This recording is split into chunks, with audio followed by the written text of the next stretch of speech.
Welcome to Nightwhisper. Nightwhisper brings you the darkest tales from the shadows. Join our community. Subscribe, leave a like, and prepare yourself for stories that will haunt your dreams. Story 1. The Christmas Caroler. My name is Evan, and what happened to me in the last month of last year still makes my skin crawl to date. I am a software programmer, and I do my job from a remote region in the state of Pennsylvania, which takes me approximately 40 minutes to reach Pittsburgh. I had a girlfriend named Rachel, and she had gone to her parents' house in Michigan for the Christmas holidays. I decided not to join because I had a lot of work that I had to do. Nothing bothered me initially. I, in fact, looked forward to the season because the whole region would be mine alone. Our region is such that each house sits far away from the other and has a lot of forests in between, and the driveways are longer. Every house in our region either moves out during the winters or during the Christmas holidays. The first couple of days were exactly like I figured. Quiet, calm, and peaceful. I worked all day, cooked up decent eats for supper, and caught up on shows that I had been meaning to get around to watching. The snow continued to fall, coating everything with a thick layer of white stuff. To be completely honest, it was actually nice. But that all changed on the third night. Looking back on it now, I see now that there were signs before this night. Little things I thought nothing of at the time. On the second day, I went out to collect the mail, and I saw footprints in the snow over by the trees at the border of my land. They weren't deer tracks. They were boot tracks, going from the woods up to 50 feet from where my house is and right back into the woods. I recall taking a moment to notice them, thinking it was probably a representative from the power company, ensuring their lines were in order, or perhaps a lost hiker taking a shortcut through the woods. But this bothered me. They were simply standing there, watching. At the same time, I was in my office with a video conference with my team when I saw a movement out of the corner of my eye. I turned towards the window in time to see a figure walking along the road. Now, this in itself was not unusual, but for a fact, we do not have sidewalks out in this area. And it is not common to see people taking walks in December when it is 15 degrees below zero outside. They were wearing dark clothes and appeared to be moving in a slow manner, almost as if they were scanning each house they went by. They were not in a position where I could see their face, but I did keep watching them until they were out of sight. The third warning occurred in the evening, right before dinner. I heard it in the kitchen when I thought I heard a branch break in the backyard. I went to investigate, but saw nothing out of the ordinary. The woods are thick behind my property, and it's early in December, so it gets dark quickly, so I attributed it to a deer or perhaps a strong gust of wind. Then I heard it again. A third snap this time. Closer. I stood at the kitchen window for 5 minutes scanning the tree line but saw nothing. I went so far as to get a flashlight and shine it into the woods, but it wasn't bright enough to shine into the woods far enough to see anything. I locked the back door and returned to making dinner, pushing the unease out of my mind. Rachel had called me earlier that day, and I'd told her everything was fine, that I was enjoying the solitude. I didn't mention the footprints or the sounds because I didn't want her to worry. And honestly, I was trying not to worry myself. This was my home. I'd lived here for 3 years. I knew every sound this house made. I knew my neighbors, even if they were far away. There was no reason to feel unsafe. But then came the third night, and that's when everything I thought I knew fell apart. It was around 7 in the evening. Already pitch black outside, the way it gets in December when the sun sets before you even finish your workday. I was in the kitchen making spaghetti, nothing fancy, just something to fill my stomach. I had the TV on in the living room, some Christmas movie I wasn't really watching, just background noise to make the house feel less empty. That's when I first heard it. Singing. At first, I thought it was coming from the TV, but when I muted it, the sound was still there. It was definitely coming from outside. I walked toward the front door, and the closer I got, the clearer it became. Someone was singing Jingle Bells. Not a group of carolers like you'd expect. Just one voice, a man's voice, deep and slightly off-key, but deliberate, like he was really trying. I stood at the door for a moment, confused. We'd never had carolers before, not out here.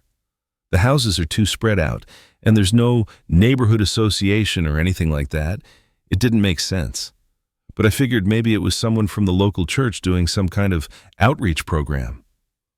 So I opened the door. Standing directly under my porch light was a man I'd never seen before. He looked to be in his mid-30s, maybe a little older.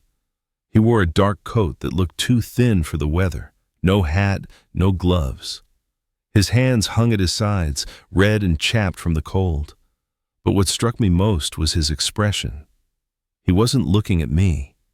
He was staring down at my welcome mat, singing Jingle Bells like I wasn't even there. His voice was strange, not terrible, but unsettling in how mechanical it sounded, like he'd learned the song phonetically without understanding what the words meant.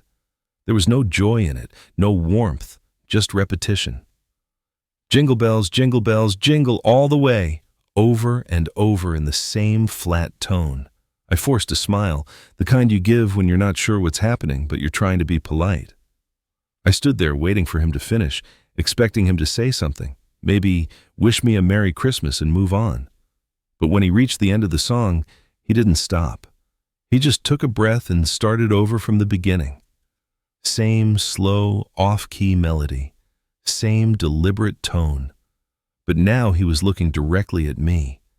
That's when my smile faded. Something about his stare felt wrong. His eyes didn't blink much. They were wide, glassy, almost vacant. He just kept singing, watching my face like he was waiting for some kind of reaction. I noticed his lips were cracked and dry, his skin pale in a way that suggested he'd been outside for hours, maybe days. His breath formed thick clouds in the cold air, but he didn't seem bothered by the temperature at all. I stood there for another minute, maybe two, and he kept going. The same song, over and over. I checked my phone. 4 minutes had passed. 4 minutes of Jingle Bells on repeat. By then, any pretense of this being normal had evaporated. This wasn't caroling. This was something else entirely. Finally, I decided I'd had enough. I thanked him politely, told him to have a good night, and slowly closed the door. I thought that would be the end of it. But the singing didn't stop. Even with the door closed, I could still hear him out there, still singing, still standing on my porch. I walked back into the kitchen and sat down at the table. I tried to ignore it, but the longer it went on, the harder it became. 5 minutes.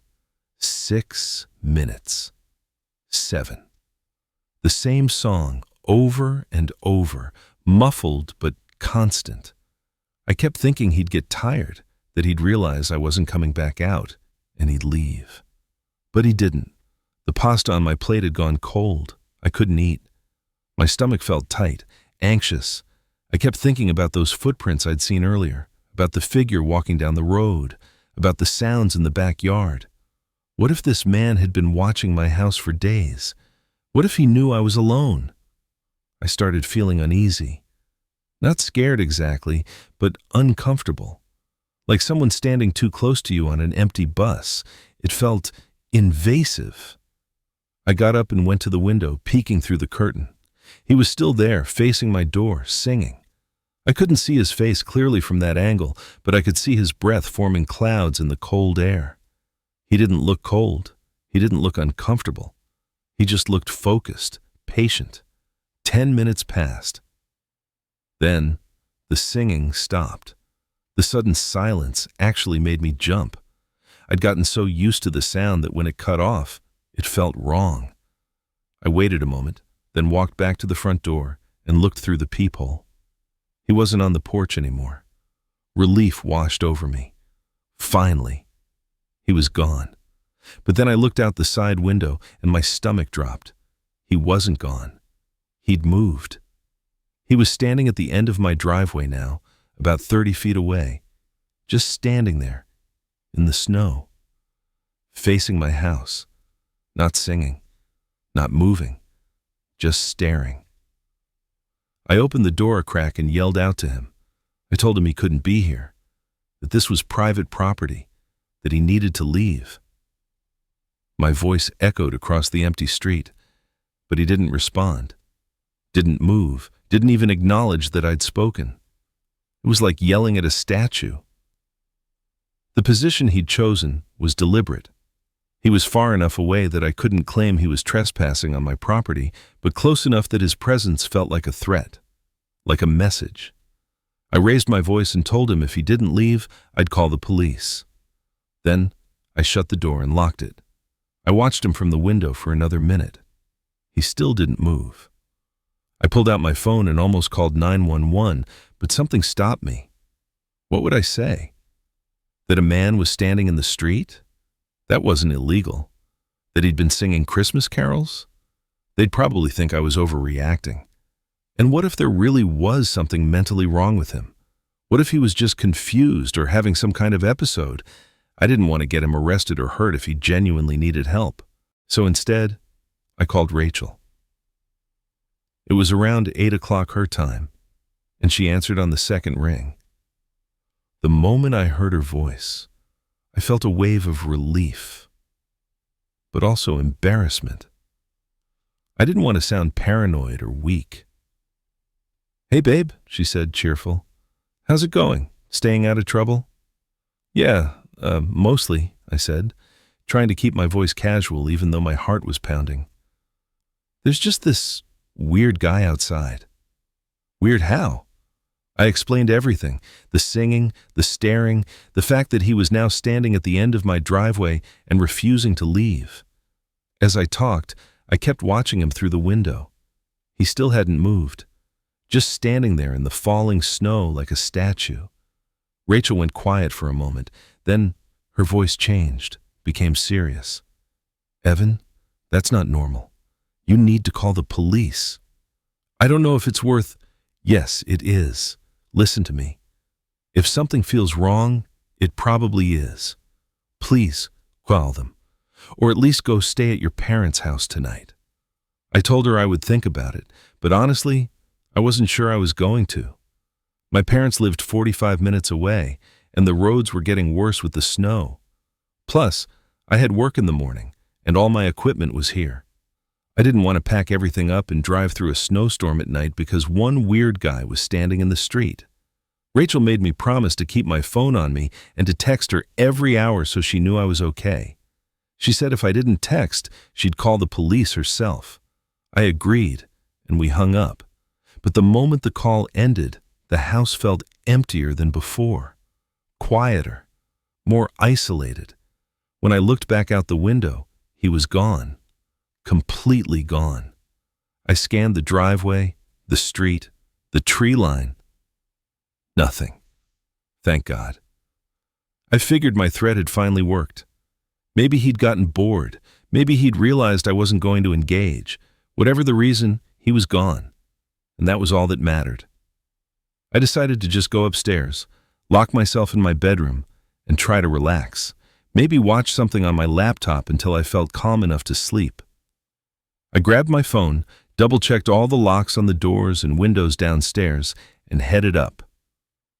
The stairs creaked under my weight, and suddenly every sound in the house felt amplified.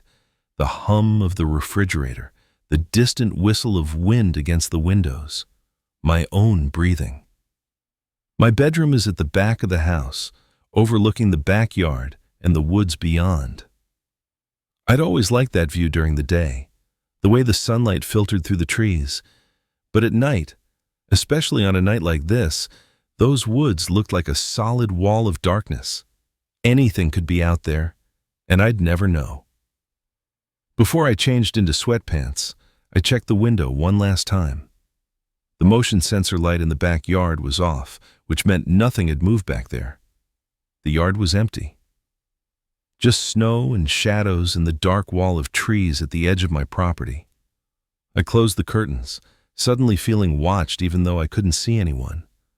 I got into bed with my laptop and tried to focus on a show, but I couldn't. My mind kept replaying the image of that man standing at the end of my driveway. The way his breath formed clouds in the cold. The flatness in his eyes. The mechanical repetition of that song. What did he want? Why my house? Why me? I pulled up my phone and texted Rachel. "He's gone. I'm fine. Going to bed soon." She responded immediately. "Good. Love you. Stay safe. Text me in an hour." "Love you too." About 20 minutes went by. I'd almost started to relax, almost convinced myself it was over, when I heard it again. Singing. Jingle bells. But this time, it was coming from directly below me, from the backyard. My blood went cold. I jumped out of bed and went to the window, pulling the curtain aside just enough to see out. The motion sensor light had kicked on, bathing the backyard in harsh white light. And there he was, standing directly below my bedroom window, staring up at me while he sang. The light made everything worse. I could see his face clearly now. He was smiling, not a warm smile, a tight, unnatural smile that didn't reach his eyes. His lips moved mechanically with the words of the song, but his eyes never left mine. Like he'd known exactly which window was mine, like he'd been planning this. How did he know which room I was in? Had he been watching me? Had he seen the light turn on in my bedroom window? Or had he been out there this whole time, circling the house, waiting for me to make a mistake? I slid the window open, and the cold December air rushed in. I yelled down at him, my voice cracking with panic. "I'm calling the police right now. You need to leave. This is your last warning." He stopped singing immediately. For 3 long seconds, he just stood there in total silence, looking up at me. His smile never wavered. Then, without warning, he burst into a sprint toward the back door, and he started screaming. Not like a normal scream. It was guttural, animalistic, like something you'd hear in a horror movie or coming from someone who'd completely lost their mind. It echoed across the yard and through the entire house, bouncing off the walls, making it impossible to think. He slammed into the back door with his full body weight. The sound was like an explosion. Boom! The entire house shook. I could feel the vibrations in my bedroom floor. He was kicking it, pounding on it with his fists, throwing his whole body against it over and over. The screaming didn't stop. It was constant, insane, filled with pure rage, like he was determined to get inside no matter what it took. I grabbed my phone with shaking hands and dialed 911. It took me 3 tries to hit the right buttons. When the operator answered, I could barely get the words out. "Someone's trying to break into my house," I said, my voice breaking. "He's at my back door. He's trying to break it down. Please, send someone now." "Sir, I need you to stay calm. What's your address?" I gave her my address, stammering through it. She asked if I was alone in the house. I said yes. She asked if I had somewhere safe to hide. I said I could lock myself in my closet. She told me to do that right now and to stay on the line. I grabbed the baseball bat I kept in my bedroom corner, the one I'd bought after moving to this isolated house but never thought I'd actually need. I went to my closet and shut myself inside, sitting on the floor with my back against the wall, the bat across my lap, the phone pressed to my ear. The banging and screaming continued.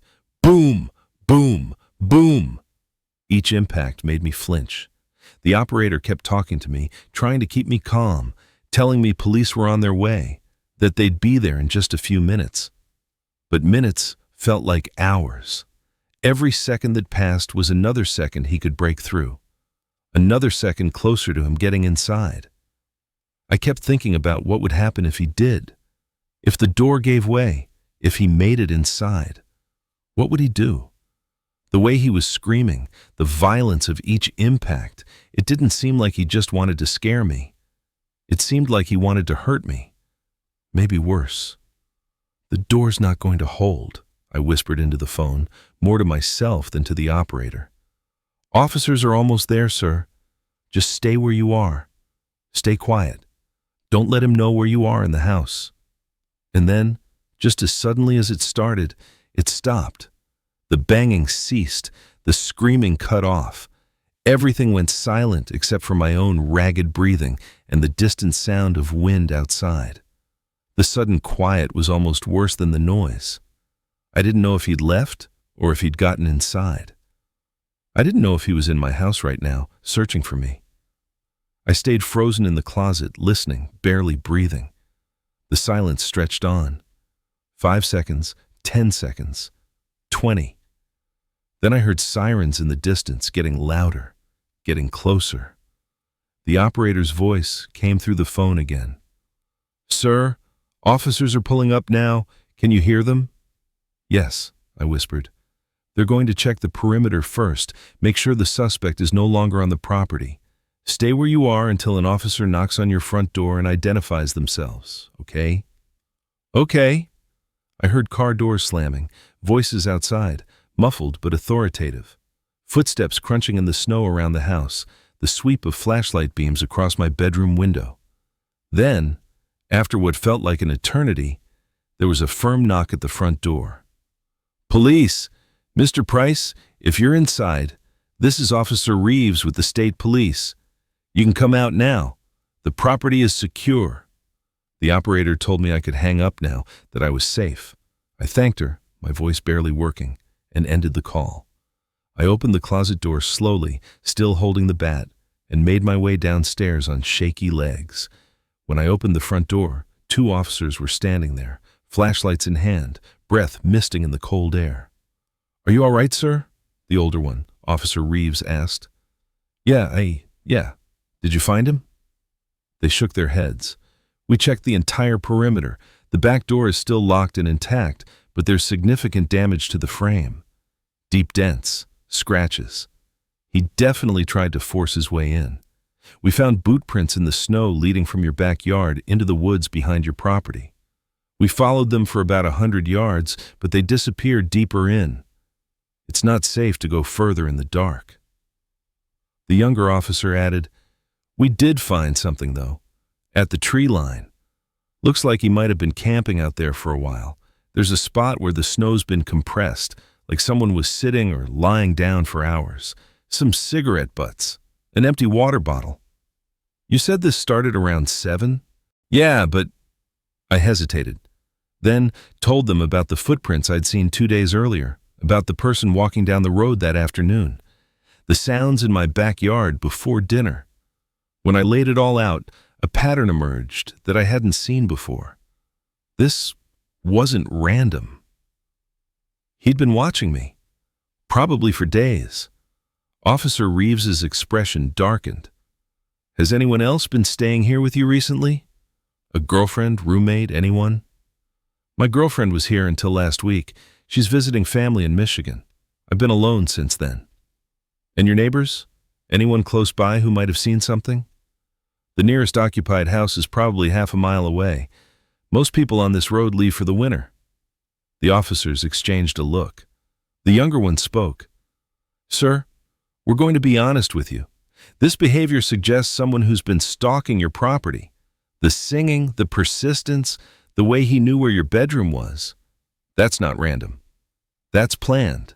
We're going to file a report and increase patrols in this area, but realistically, we don't have much to go on. No ID, no plates, nothing but boot prints and your description. So he's just going to get away with this?" "We'll do everything we can," Officer Reeves said, but I could hear the resignation in his voice. "People like this, sometimes they move on once they realize police are involved. Sometimes they escalate. The fact that he ran when he heard sirens is a good sign. Means he doesn't want to be caught. But you need to take precautions. Is there somewhere else you can stay for a while?" I told them about my parents' place. They strongly recommended I go there, at least for the next few nights. They also suggested I install security cameras, motion-activated lights, maybe even consider getting a dog. "And keep your phone on you at all times," the younger officer added. "If you see him again, even if he's just standing in the street, call us immediately. Don't engage, don't yell at him, just call." They stayed for another 20 minutes, taking photos of the damaged doorframe, collecting the cigarette butts as potential evidence, documenting the boot prints before the falling snow could cover them. When they finally left, they made me promise I wouldn't stay the night. I promised. After they left, the house felt different, violated. Every shadow seemed deeper. Every creak of the floorboards made me jump.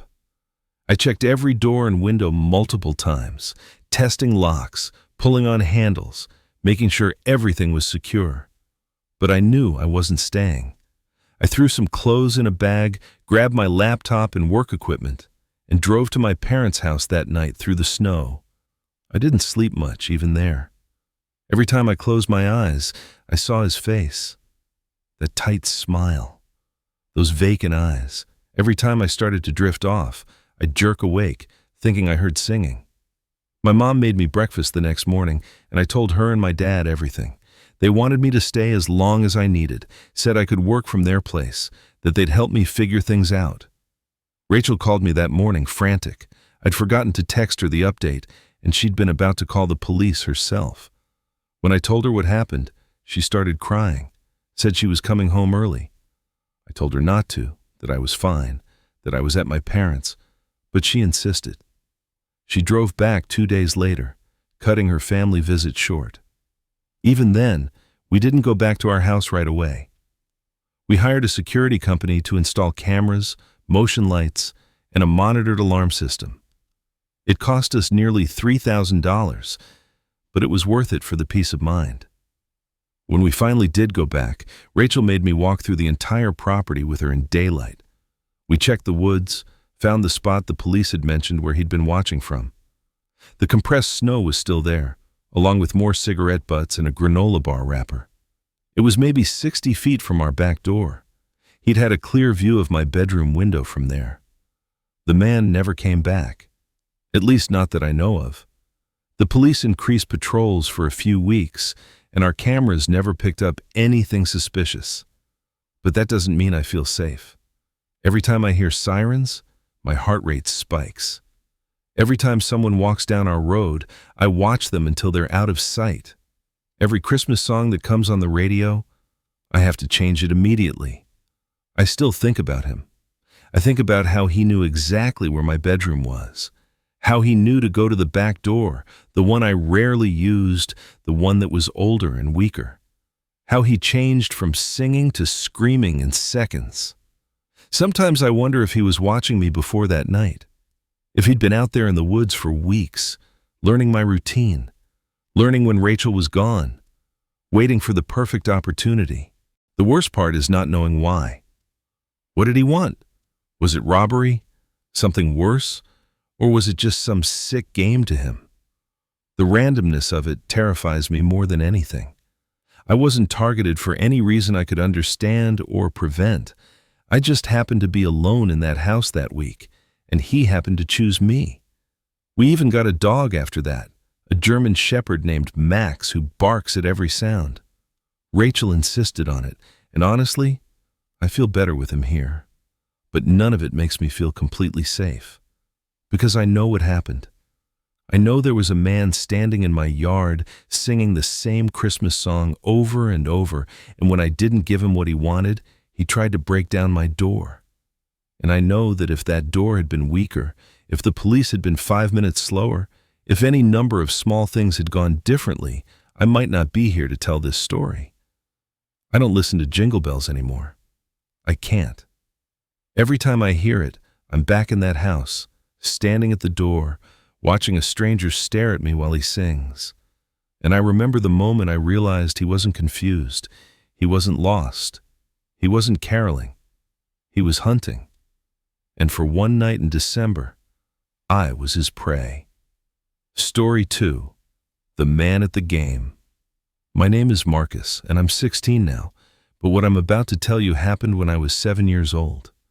It's something I've never fully talked about, not even with my parents, but it stayed with me every single day since. And now that I'm older, I understand just how close I came to disappearing. It was December 2013. I remember because my birthday had just passed in November, and everyone was still talking about that crazy Odell Beckham Jr. catch. I didn't really understand football back then, but I knew it was a big deal. My family lived just outside Dallas, and for my birthday, I got tickets to see the Mavericks play. It was going to be my first NBA game, and I was beyond excited. The days leading up to Christmas were magical that year. Our house was decorated with lights, my mom was baking constantly, and the smell of cinnamon and pine filled every room. But more than anything, I was excited about those game tickets. Basketball was becoming my thing. I'd started playing in the driveway with my older brother, and I'd plastered my walls with posters of Dirk Nowitzki and other Mavs players. Christmas came first, and I got a new Mavericks sweatshirt and an Odell Beckham Jr. jersey. But the best gift was finding out I'd actually get to go to 2 games. The first one was on December 27th against the Oklahoma City Thunder.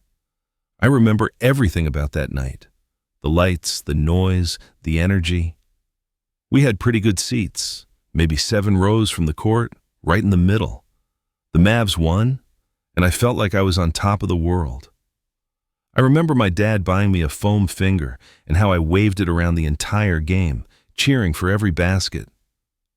My brother and I kept doing this thing where we'd high-five every time the Mavs scored, and by the end of the night, my hand was actually sore. On the drive home, I fell asleep in the back seat, exhausted but happy, dreaming about going back. A few days later, we went back for the second game on December 30th. This time against the Wizards. I didn't know then that it would be the last time I'd go to a game for nearly a decade. The seats weren't as good as the first time, maybe row 20 and in a corner. But I didn't care. I was just happy to be there again. I wore my new Mavs sweatshirt and brought the foam finger from the last game. The game was going great. The Mavs were dominating, up by like 20 or 30 points at halftime. I was having the time of my life, singing along with the arena music, watching the mascot throw t-shirts into the crowd, eating way too much popcorn. Being 7 years old at a professional sports game felt like being in a dream. During the halftime break, my stomach started rumbling. All that popcorn had made me thirsty, and I wanted a hot dog. My parents and I headed down to the concourse to get food. The place was packed. Thousands of people moving in every direction, lines at every concession stand, the noise level almost deafening. My dad looked at the massive line at one stand and said he was going to try another one that might be faster. He told us he'd meet us back at our seats. I stayed with my older brother Alex while he waited in line. We were talking about the game, about how badly the Wizards were getting beaten, placing bets on what the final score would be. Normal kid stuff. The line moved slowly, inch by inch. After what felt like forever, we finally made it to the front. While Alex was talking to the worker, telling them what we wanted, I remembered I had some candy wrappers in my pocket. My mom had bought me a pack of Skittles before the game, and I'd stuffed the empty wrapper in my pocket. I saw a trash can maybe 30 feet away and figured I'd just run over, throw it away, and come right back. It would only take a few seconds. Alex was busy ordering anyway. I walked through the crowd, weaving between people who were also milling around. The concourse was this wide circular hallway that wrapped around the entire arena, with concession stands and bathrooms on one side and the entrances to the seating sections on the other. I made it to the trash can, tossed the wrapper in, and turned to go back. That's when he appeared. A tall white man, probably in his 40s, maybe early 50s. He had short dark hair that was starting to gray at the temples. He was wearing jeans and a plain dark jacket. Nothing fancy, nothing that made him stand out. If I passed him on the street, I wouldn't have looked twice. He looked like any other person there. Maybe a dad, maybe an uncle. Just another fan. He came up to me with a friendly smile and asked, "Hey buddy, are you lost?" I shook my head no. I didn't say anything because my parents had drilled stranger danger into me since I was old enough to walk. Don't talk to people you don't know. Don't take candy from strangers. Don't go anywhere with someone you don't recognize. All the basic stuff every kid learns. But he kept talking. His voice was soft, concerned, like he genuinely wanted to help. "I don't see your parents around. Where are they? Let's go find them together." I should have screamed. I should have run back to Alex right then, but I didn't. Because he seemed so nice, so normal, so safe. And I was only 7. When adults spoke to me with authority, I listened. That's what I'd been taught. Listen to adults. They know better. He reached down and grabbed my hand, not roughly, gently, like he was my dad or my uncle or someone who was supposed to be taking care of me. And then he started walking, pulling me along with him. "Come on," he said. "We'll find your parents. Don't worry." And I went with him. I actually walked with him, holding his hand, because I thought he was helping me. I thought this was what you did when you got separated from your family. You found a grown-up, and they helped you. He led me away from the concession area, past the bathrooms, past the main sections. We walked up a ramp toward the higher levels of the arena. The crowd started thinning out, fewer people, less noise. We passed the mid-level seating sections and kept going up toward the nosebleed seats where hardly anyone sat because the view was terrible and the tickets were cheap. "Where are we going?" I finally asked. "To the intercom," he said without looking at me. "They'll announce your name over the loudspeaker, and then your parents will come find us. It's the fastest way." That made sense to my 7-year-old brain. I'd heard announcements before at stores. "Will the parent of a lost child please come to the service desk?" It seemed logical. So I kept walking with him. We reached the top level, and it was almost empty. Most people were either getting food or already back in their seats watching the halftime show. The few people who were up here were spread out, far from us. The man led me to a quiet corner near the emergency exit stairs. We stopped, and he told me to wait here while he went to find someone to make the announcement. I stood there for maybe 10 minutes, watching him pace back and forth, checking his phone. Every time someone walked by, he'd glance at them and then look away. He kept checking his phone over and over, like he was waiting for a text or a call. Something about his body language had changed. He seemed nervous now, tense. Then he came back over to me and said, "Okay, they're ready for us. Let's go." He grabbed my hand again and started pulling me toward the emergency exit stairs. That's when alarm bells started going off in my head. This didn't feel right. The intercom would be at a customer service desk, not in a stairwell. And why was he holding my hand so tight now? Why were we going somewhere even more isolated? "I want my brother," I said, trying to pull my hand back. "We'll find him in a minute," the man said, his grip tightening. "Just come with me." That's when it hit me. Stranger danger, my parents' voices in my head, all the warnings, all the lessons. I wasn't supposed to go with strangers. I wasn't supposed to let anyone take me anywhere. And this man didn't have a badge. He didn't have any kind of uniform. He wasn't arena staff. He wasn't security. He was just some guy. And I'd walked with him all the way to the most isolated part of the building. He let go of my hand for just a second to open the door to the stairwell with his other hand. The moment his grip loosened, I ran. I didn't think. I didn't plan. I just bolted. I ran as fast as my 7-year-old legs could carry me, back toward the concourse, back toward the lights and the people and the safety of the crowd. I glanced back once. Just once. He was standing there at the doorway to the stairwell, watching me run. He wasn't chasing me. He wasn't yelling. He was just watching. And he was smiling. Not a big smile, just a small, calm smile. Like he wasn't surprised, like he'd expected this, like he knew I'd run. That smile haunts me more than anything else from that night, because it meant he was calm, collected, not panicked. Like this was just another day for him, like maybe he'd done this before. I ran all the way back down to the concourse, my heart pounding so hard I thought it would burst out of my chest. I was crying. I couldn't find my parents or my brother at first. Everything looked the same. Every concession stand, every section entrance. I was turned around, disoriented, terrified. Finally, I spotted Alex. He was standing near the bathrooms, looking around frantically, his face pale. When he saw me, he ran over and grabbed my shoulders. "Where were you? I turned around and you were gone. I've been looking everywhere." I almost told him everything right then, but I was 7, and I was scared. And I was embarrassed. I thought maybe I'd get in trouble for wandering off, for talking to a stranger, for being stupid. So I just said I got lost trying to find the bathroom. Alex looked relieved and angry at the same time. Mom and Dad are going to kill me if they find out I lost you. Don't say anything, okay? Just stay next to me. So I didn't say anything. We got our food and went back to our seats. My parents asked where we'd been, and Alex said the line was really long. They didn't question it. Why would they? As far as they knew, everything was fine, but I couldn't focus on the rest of the game. I kept looking around, scanning the crowd, terrified I'd see that man's face again. Every tall person in a dark jacket made my stomach drop. I barely remembered the final score. The Mavs won, but I didn't care anymore. I just wanted to go home. We walked out to the parking lot after the game ended, joining the massive flow of people heading to their cars. I stayed glued to my parents' sides, holding my mom's hand so tight she asked if I was okay. I told her I was just tired. It was late after all.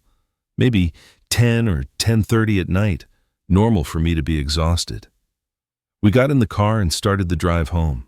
The parking lot was chaos, cars everywhere, people honking, everyone trying to leave at once. I was in the back seat, starting to relax a little. We were leaving. We were safe. It was over. Then I heard it, a loud honk right behind us, so loud and so close, I jumped and almost screamed. My dad yelled something about people being impatient, but I turned around to look. And there he was, the same man driving a truck right behind us. I could see his face clearly in the glow of the streetlights. It was him, no question, and he was staring directly at me through our back windshield. But he wasn't alone. There were 2, maybe 3 other people in the truck with him. I could only see their silhouettes, but they were there. All of them were just sitting there, staring at our car. My dad got annoyed and changed lanes to let them pass, but when the truck pulled up next to us at a red light, they didn't speed away. They just kept pace with us, staying right beside our car. My parents both yelled at them through the closed windows, asking what their problem was. But the men in the truck didn't react. They just stared at us, at me. I wanted to scream. I wanted to tell my parents everything about the man at the game, about how he'd taken me upstairs, about how he'd tried to get me into that stairwell. But I couldn't. My throat felt like it was closed. My whole body felt frozen. I just sat there, staring back at them, tears running down my face. The light turned green, and my dad hit the gas, speeding away. The truck didn't follow us this time. It turned off at the next light, disappearing into the Dallas night. But I kept watching through the back window until we were on the highway, convinced they'd reappear. When we got home, I went straight to my room and got into bed. I didn't brush my teeth. I didn't change into pajamas. I just crawled under the covers and closed my eyes, trying to pretend the whole night had been a bad dream. But it wasn't over. In the middle of the night, I woke up. My room felt wrong. Too cold. And there was a light. A flickering light coming through my bedroom window. At first, in my half-asleep state, I thought maybe it was car headlights from the street, or maybe a neighbor's Christmas lights malfunctioning. But something made me get up and look. I pulled back the curtain and looked down into our front yard, and I saw him. The same man from the game, standing in my front yard, shining a flashlight up at my bedroom window. I screamed and ran to my parents' room, nearly tripping over my own feet in the hallway. I burst through their door, crying and babbling about the man outside my window. They both jumped out of bed, and my dad grabbed a baseball bat from his closet while my mom held me. They went outside, my dad first with the bat, my mom calling 911. They searched for 20 minutes. The front yard, the backyard, the street, the neighbors' yards, nothing, no one. My dad came back inside and told me there was nobody out there, that I must have had a nightmare, that it was just shadows from a car driving by. My mom hugged me and told me I was safe, that it was probably just a bad dream from being overexcited about the game. But I know what I saw. I know he was there, standing in my yard, watching my window. He'd followed us home. He knew where I lived. I didn't sleep the rest of that night. I sat up in bed with my light on, too terrified to close my eyes. Every sound the house made, I jumped. Every time headlights swept across my wall from a passing car, my heart raced. The next couple of days passed in a blur. New Year's Eve was approaching, and my family was getting ready for our usual tradition of staying up to watch the ball drop. I tried to act normal, tried to forget, but I couldn't shake the feeling that I was being watched. On New Year's Eve, we were all in the living room. The TV was on, showing the celebrations in Times Square. We were maybe 5 or 6 minutes away from midnight. My parents were drinking champagne. My brother and I had sparkling cider and plastic champagne flutes. It felt normal, safe, like maybe I'd imagined everything. Then the doorbell rang. My parents looked confused. Nobody rings the doorbell on New Year's Eve at midnight. But my dad got up and went to answer it. I heard him open the door. I heard him say, "Can I help you?" And then I heard the voice. His voice, friendly, apologetic. "Sorry to bother you so late. I'm going around the neighborhood handing out flyers for my cousin's dog. He went missing a few days ago, and we're trying to get the word out." I froze. My whole body went rigid. It was him. I knew that voice, the same soft, concerned tone he'd used at the game. I ran to the door, nearly knocking over my cider. My parents were standing there, looking at a flyer the man had handed them. And there he was, the man from the game, standing on my front porch, looking directly at me over my parents' shoulders. "That's him!" I screamed. "That's the man from the game. He tried to take me. He tried to get me to go with him." The words came pouring out. Everything. How he'd grabbed my hand, how he'd taken me to the upper level, how he'd tried to get me into the stairwell, how I ran away, how he followed us in the truck, how I saw him outside my window. My parents' faces changed from confused to horrified to skeptical, all in the span of seconds.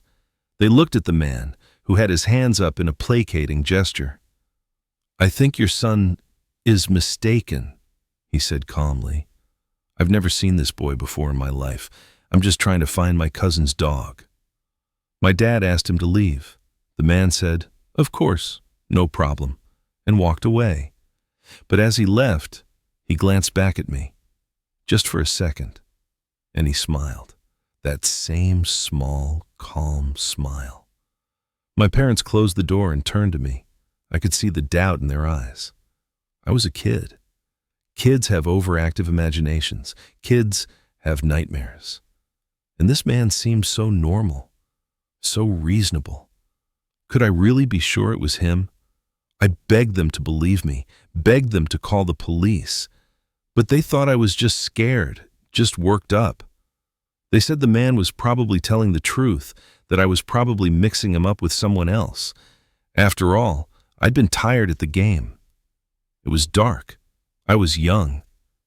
Maybe I was confused. But I wasn't confused. I knew. And I think part of them knew too, because my mom did call the police the next day and filed a report about the man coming to our door. But nothing came of it. No follow-up, no investigation, nothing. Time passed. Days turned into weeks, weeks into months. I tried to forget, tried to convince myself that maybe it was over. Maybe he'd moved on. Maybe I was safe now. But exactly 1 year later, on New Year's Eve, there was a knock at my bedroom window. I'd actually forgotten about the whole thing by then. Or at least, I'd pushed it so far back in my mind that I wasn't thinking about it anymore. But that knock brought it all flooding back. I got up slowly and walked to the window. I pulled back the curtain, half expecting to see him standing there. But he wasn't. Instead, there was a piece of paper taped to the glass. I could read it even in the dim light from my room. "This new year, you'll meet me again." I ripped the paper off the window and ran downstairs. My parents were in the living room again, getting ready for another New Year's celebration. I showed them the note, and this time, they believed me. My dad called the police immediately. Officers came to the house, took the note, dusted for fingerprints, searched the yard. They filed a report. They said they'd follow up. But weeks went by with no news, no leads, no answers. From that point on, every New Year's Eve has been filled with dread. I'm 16 now, and I still get terrified around that time of year. I close my curtains. I lock my doors and windows multiple times. I barely sleep, convinced I'll hear another knock. I told my parents I never wanted to go back to an NBA game. I said it just wasn't my thing. But the truth is, I'm terrified. That man knows where I live. He followed me home. He came to my house multiple times. He left me that note. He's patient. He's organized. He's not some random person who acted on impulse. He plans things. I'm considering going to the Cavs versus Mavs game coming up. Part of me wants to prove to myself that I'm not scared anymore, that I've grown up, that I'm not that 7-year-old boy who got tricked. But another part of me knows that if I go, I'll be looking over my shoulder the entire time. I'll be checking every face in the crowd. I'll be wondering if he's still out there, if he's still watching, if he's been watching this whole time. Because here's what I realized as I got older. He didn't just try to take me. He succeeded in taking something from me. He took my sense of safety. He took my ability to trust public spaces. He took my childhood. And even if I never see him again, even if he's gone or in prison or dead, he's still with me. Every time I close my curtains at night, every time I hear a knock at the door, every time I'm in a crowd and someone stands too close, every time New Year's Eve comes around, I still remember his face. I still remember that smile. And I still remember the feeling of his hand grabbing mine. The way he pulled me along so gently, so calmly, like it was the most natural thing in the world. And I remember thinking he was helping me. That's what scares me most, how easy it was, how normal he seemed, how close I came to disappearing. Sometimes I wonder if I really did escape, or if he let me go, if that was always part of his plan. To take something more permanent than just my physical presence. To take my peace of mind, my sense of security, to make sure that even years later, I'd still be looking over my shoulder, still be afraid. And if that was his goal, then he succeeded. Story 3. The Tree Cutters. My name is Michael, and I'm going to tell you about the night my family almost didn't make it home. It was early December, about 8 years ago. My wife Laura, our son Noah, who was 8 at the time, and I decided to drive up into the mountains to cut down our own Christmas tree. It was something we'd always wanted to do as a family. A real experience, you know? Something Noah would remember forever. We'd talked about it for months. Noah had seen a video online of a family doing it, and he'd been begging us ever since.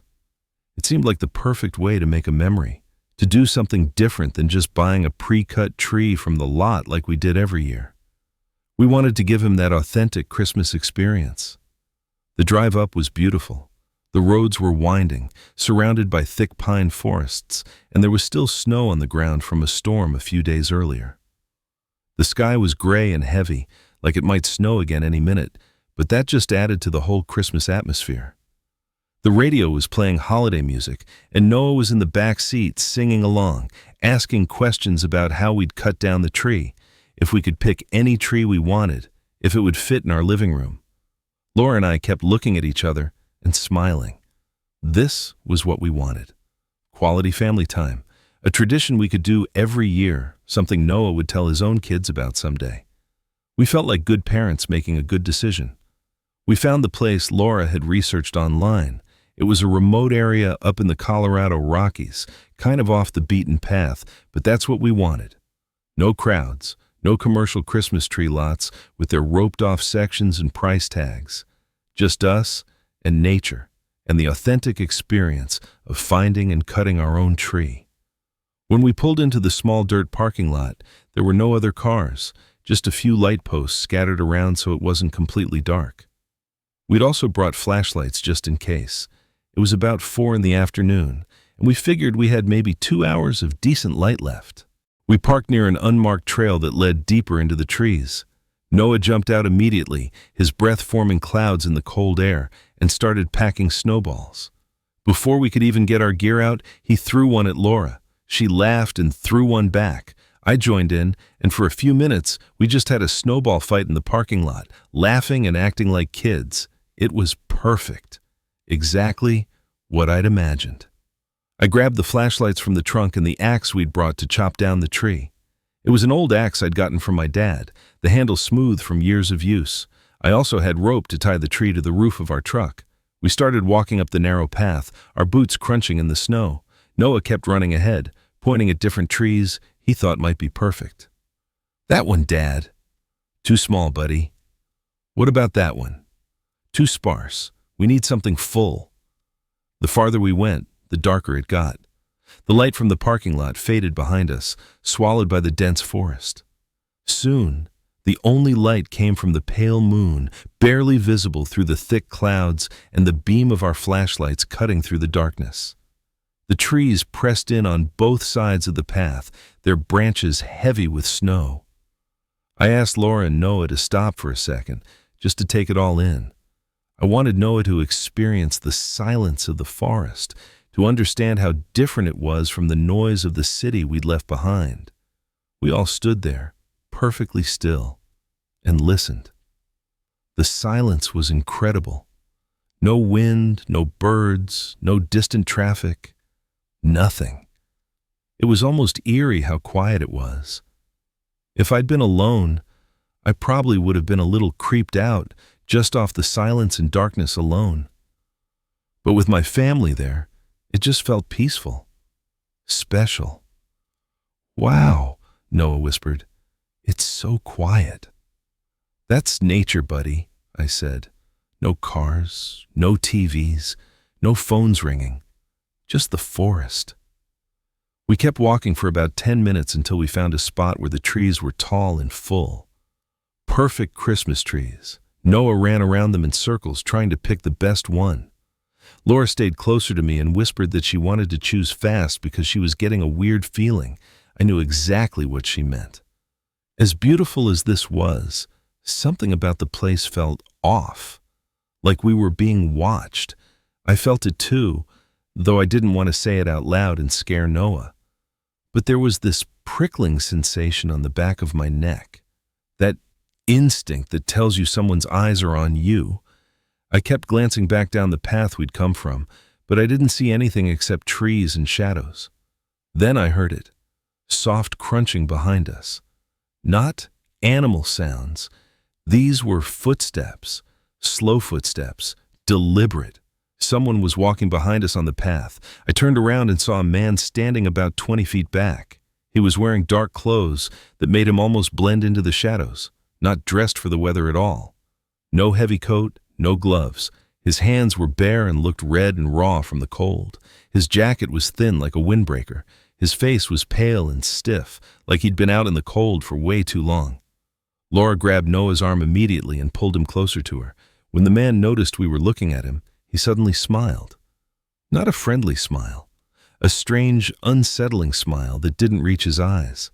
He stepped closer, his boots crunching in the snow. "Looking for a Christmas tree?" he asked. His voice was deep and kind of soft, and it made my skin crawl.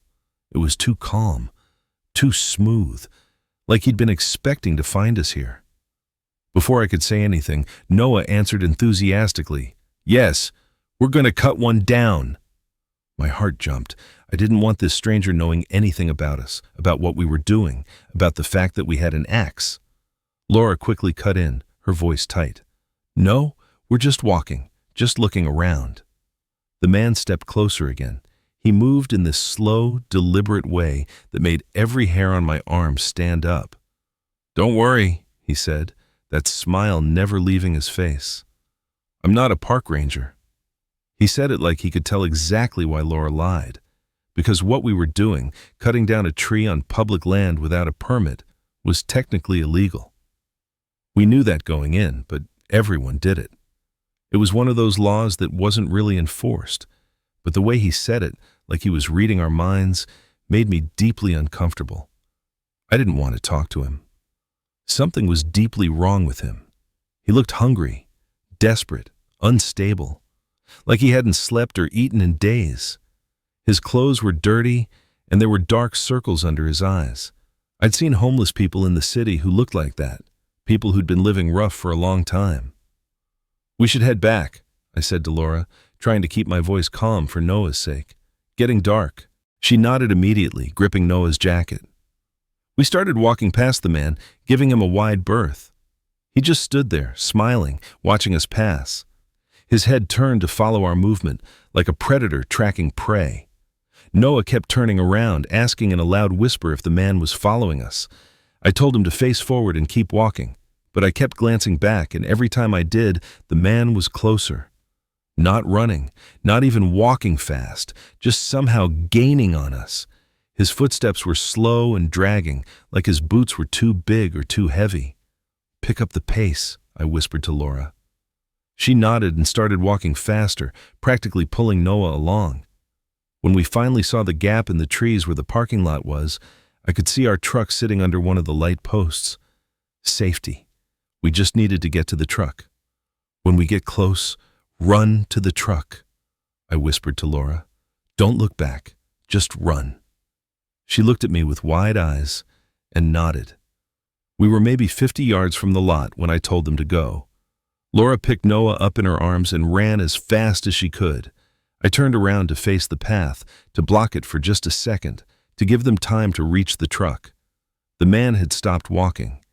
He was standing maybe 30 feet away, his hands raised halfway like he was surrendering, still smiling. And then he spoke. "I mean no harm. Why don't you get back to your truck now?" He said truck, not car, truck, like he knew exactly what we were driving. My blood ran cold. How did he know that? Had he seen us pull in? Had he been watching us from the woods this whole time?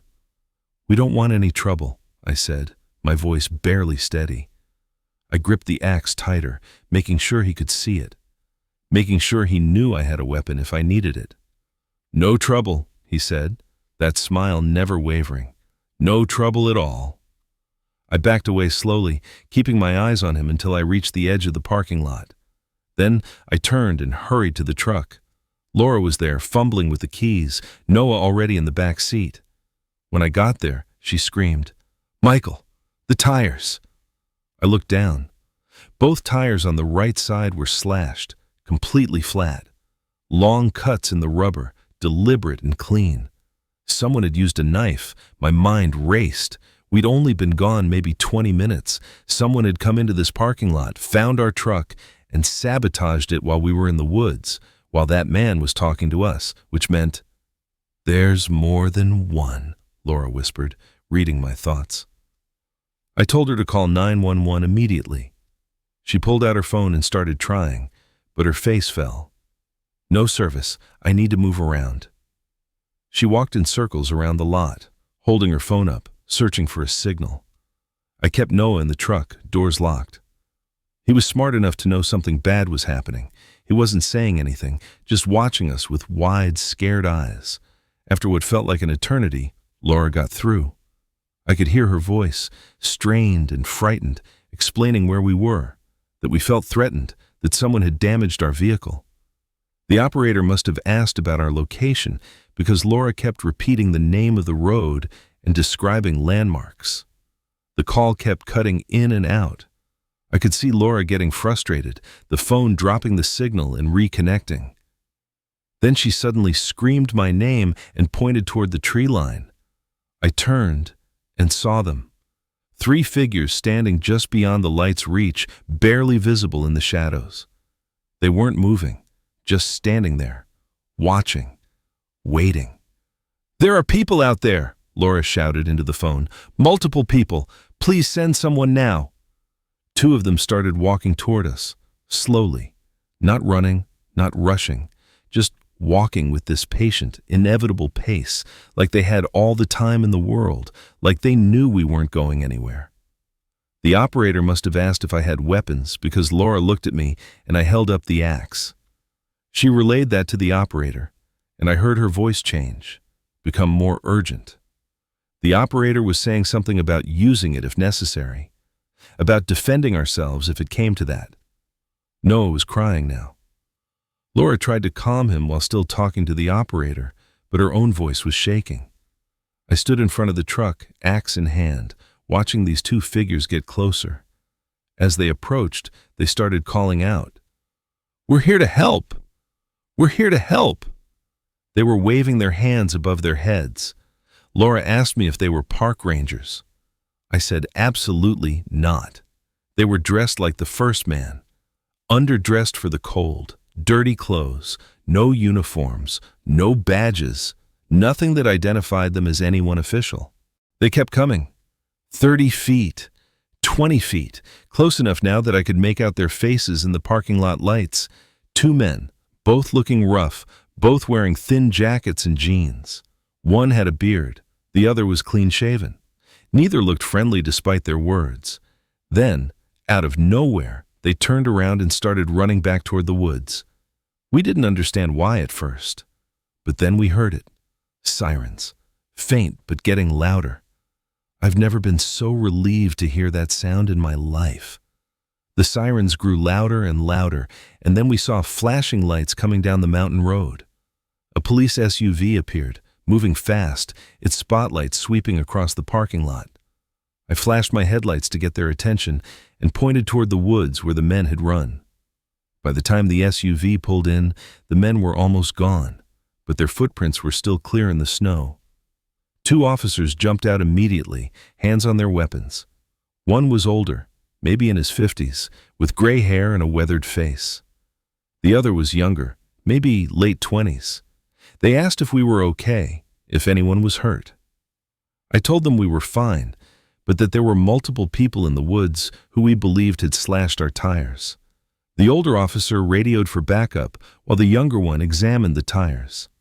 He took photos and confirmed they'd been cut deliberately. Then they looked at the footprints, multiple sets, leading from the parking lot into the woods, leading from the woods to our truck and back, evidence that we'd been watched, targeted. More units arrived within minutes, 4 more officers, all with flashlights and radios. They spread out and started searching, following the tracks into the woods. One officer stayed with us. Laura had Noah in her arms, and he'd finally stopped crying, now more fascinated by all the police activity than scared. After maybe 30 minutes, the officers came back. They didn't find anyone. The tracks went deep into the forest and eventually split in different directions. They said sometimes drifters or squatters stayed hidden in remote areas during winter. They didn't know if these people lived out there permanently or if it was some kind of camp. "Did you see what they looked like?" the older officer asked. I described the first man we'd encountered, the pale face, the thin jacket, the unsettling smile. Laura described the other two as best she could. The officer wrote everything down, but said it wasn't much to go on. "This has happened before?" I asked. The officer's face darkened. "Not exactly like this, but we've had reports of people being followed or watched in these areas. Nothing usually comes of it. Most of the time they just want to scare people, make them leave, but slashing tires? That's escalation." The tow truck eventually arrived. The whole time police stayed around us. They wouldn't let us wait alone. Noah had calmed down enough to be excited about sitting in a patrol car while everything was being sorted out. He kept asking the younger officer questions about the radio and the lights and whether he'd ever been in a car chase. It took 2 hours to get everything handled. Our truck loaded onto the tow bed. Statements taken. Evidence collected. The sun had long since set, and the temperature had dropped even further. By the time we were finally able to leave, sitting in the back of a police cruiser for the ride down the mountain, I was exhausted. None of us talked much on the drive. Noah fell asleep almost immediately, his head on Laura's lap. She and I just stared out the window at the passing forest, both of us thinking the same thing. What if the police had been 5 minutes slower? What if there had been more of them?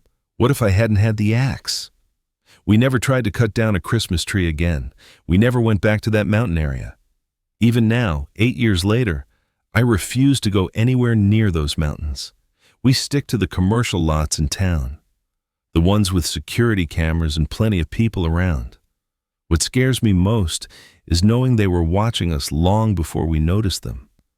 They saw us arrive. They knew we were alone.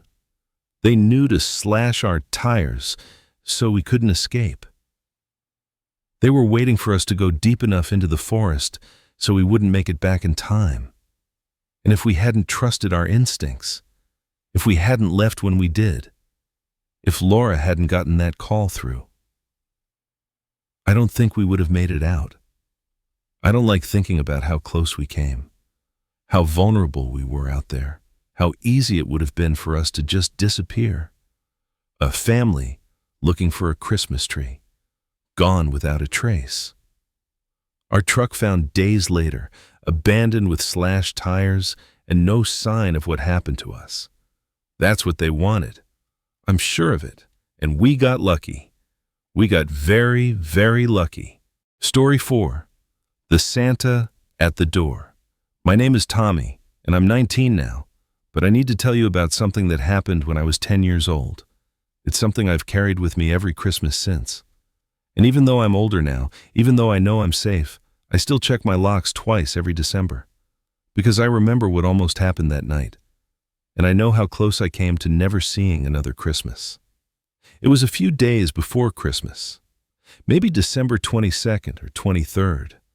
I lived with my parents in a quiet suburban neighborhood in Ohio, just outside of Cleveland. The kind of place where everyone decorates their houses with lights and puts inflatable Santas and reindeer in their yards. Where people leave cookies out for Santa and actually believe their kids are safe. It was supposed to feel safe, cozy. But that night, it felt like anything but. The weeks leading up to Christmas that year had been perfect. My mom had been baking constantly, filling our house with the smell of sugar cookies and gingerbread. My dad had put up lights on the house, and we decorated the tree together as a family, hanging ornaments while Christmas music played.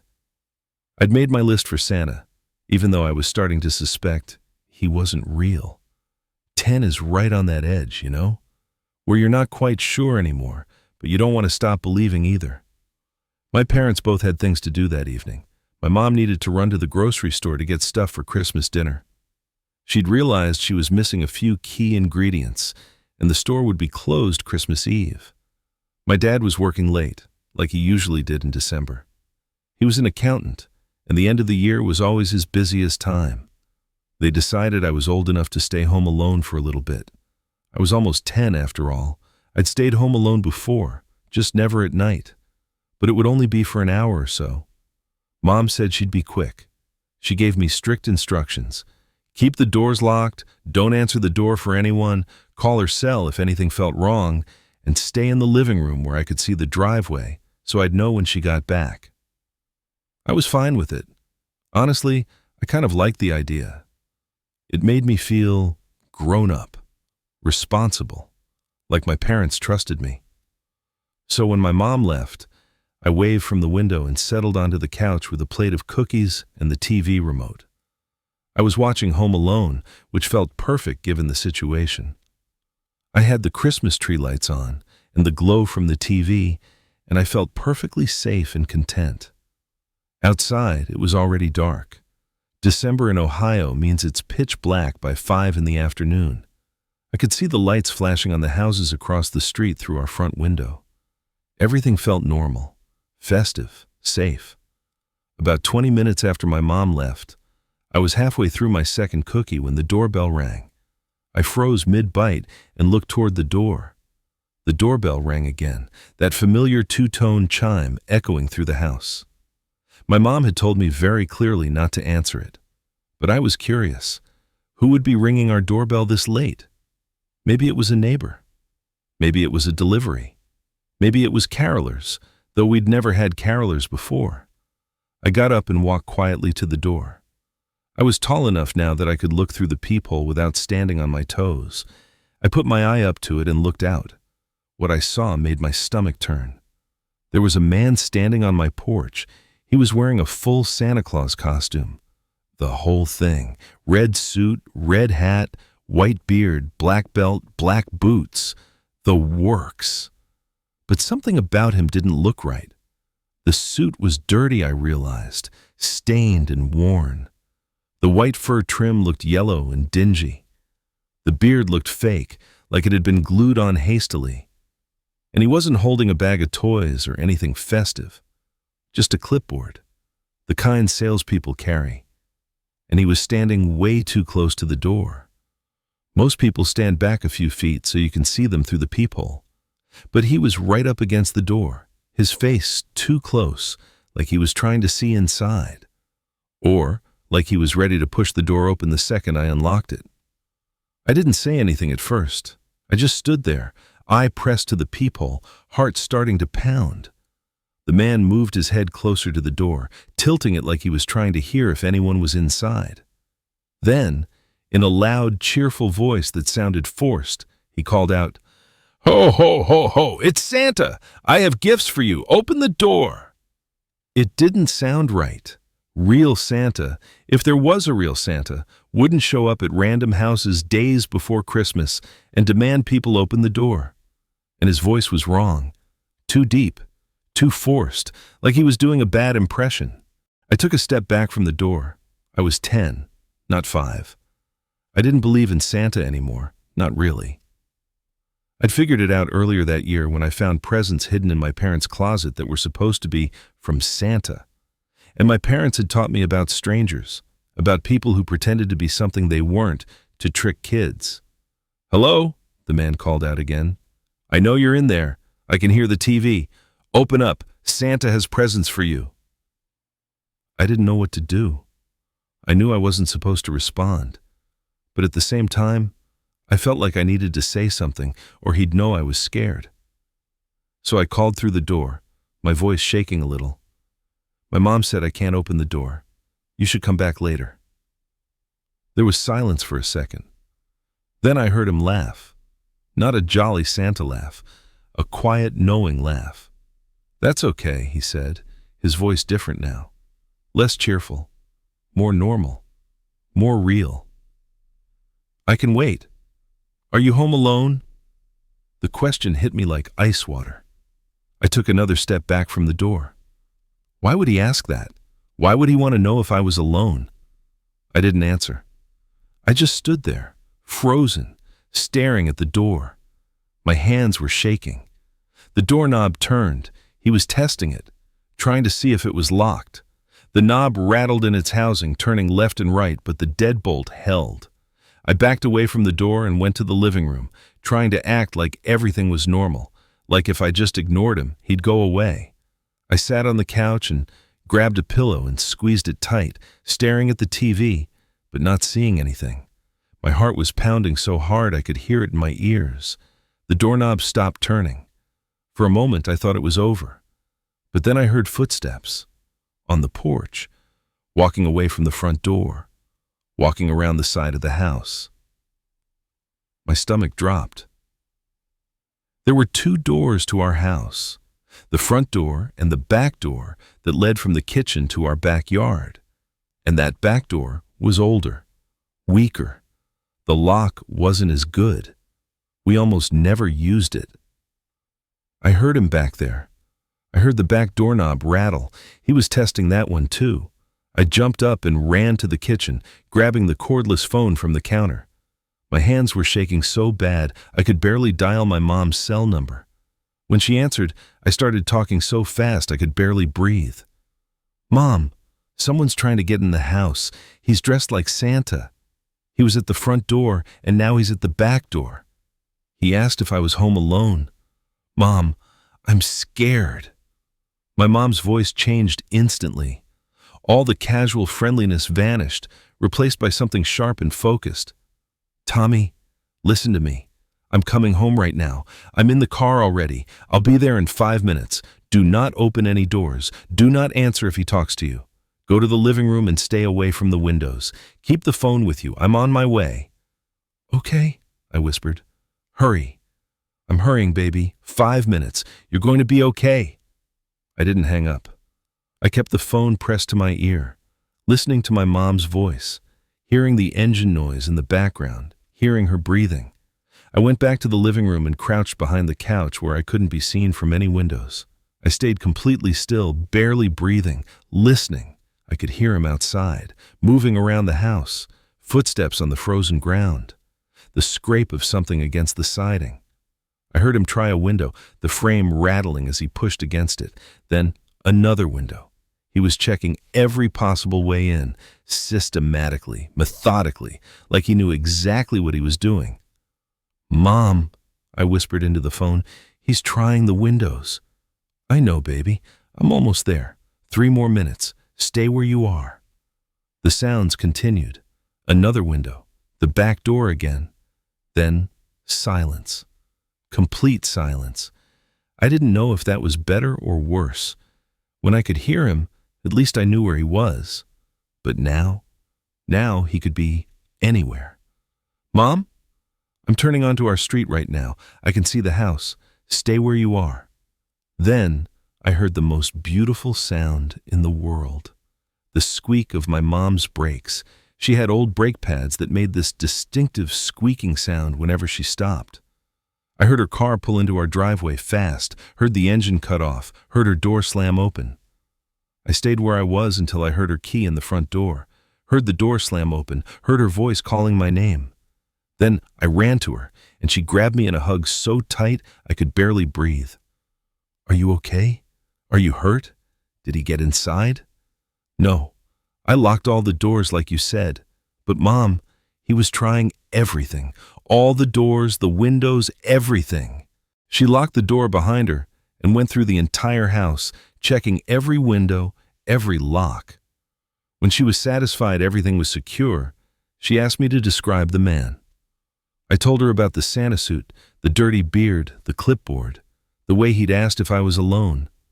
Her face went pale. She pulled out her phone and called my dad, then called 911. When the police answered, she told them everything, that a man in a Santa suit had been trying to get into our house where her 10-year-old son was home alone, that he'd tested multiple entry points, that he'd asked if the child was alone. 2 police officers arrived about 15 minutes later. They took a statement from me, asked me to describe the man as best I could. I told them everything I remembered, how his suit looked dirty, how the beard looked fake, how he'd stood too close to the door, how his voice had changed when he asked if I was alone. The officers searched around our house with flashlights. They found footprints in the snow around the perimeter, footprints under several of our windows, boot prints in the mulch near the back door, evidence that someone had been circling our house, testing entry points, looking for a way in. One of the officers told my mom that they'd had other reports that evening. 2 other houses in our area had called about a man in a Santa suit going door to door asking for donations. The neighbors had thought it seemed like a scam, but they hadn't felt threatened. They'd just closed their doors and not thought much about it. "But he didn't try to break into those houses?" my mom asked. The officer shook his head. "No, ma'am, just yours." Because those people had been home. Adults had answered those doors. But at my house, it was just a kid's voice. A kid who'd said his mom wasn't home. A kid who was alone. The officers said they'd patrol the area and look for the man, but chances were he'd already left the neighborhood. They told my mom to keep all the doors and windows locked and to call immediately if she saw anyone suspicious. Then they left, and it was just my mom and me in the house, waiting for my dad to get home from work. My mom didn't leave my side the rest of the night. She sat with me on the couch, one arm around me, constantly checking the windows. Every car that drove by made us both tense up. Every sound from outside made us jump. When my dad finally got home, my mom told him everything. His face went through so many emotions: anger, fear, guilt for not being there, relief that I was okay. He checked every lock in the house twice, then went outside with a flashlight and checked the perimeter himself, following the boot prints the officers had documented. I didn't sleep well for weeks after that. Every time I heard a noise outside, I'd jump. Every time I saw a Santa decoration, I'd feel sick. My parents never left me home alone again for years, not until I was in high school. And even then, even when I was 16 or 17, I'd still check the locks multiple times. Now I'm 19, and I still do it. Every night before I go to bed, I check every door and window in our house. Sometimes twice, sometimes 3 times, because I know what could have happened if that door had been unlocked. If my mom had taken 5 more minutes at the store, if I'd been naive enough to open the door. I was 10 years old, and I knew that man wasn't Santa. I knew he didn't have gifts. I knew he wanted something else.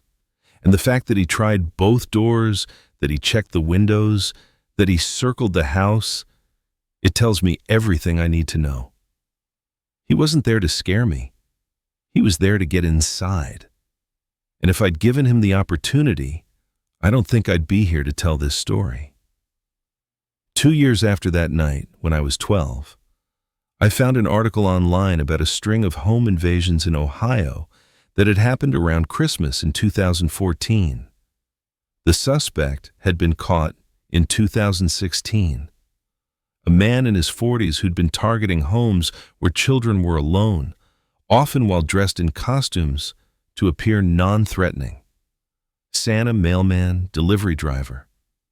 The article mentioned several attempts that had failed because the children hadn't opened the doors. It mentioned one case that hadn't failed. A 9-year-old girl who'd opened the door for someone dressed as Santa. I showed my mom the article. She read it, her face going white, and then she hugged me so tight I thought my ribs would crack. "You did everything right," she whispered. "You did everything right, Tommy." But I think about that girl, the one who opened the door. The article didn't give details about what happened to her, just said she'd been found safely days later. What does that mean? What happened in those days? How much did she suffer because she thought Santa was at the door? Every Christmas, when I see Santa at the mall or in a parade, I think about that night. I think about the man on my porch, standing too close to the door, waiting. I think about being 10 years old and knowing that man on our porch was not Santa and that he wanted something terrible. And I remember that even in the most wonderful time of the year, especially in the most wonderful time of the year, monsters don't take a holiday. They just put on a costume and wait for someone to open the door.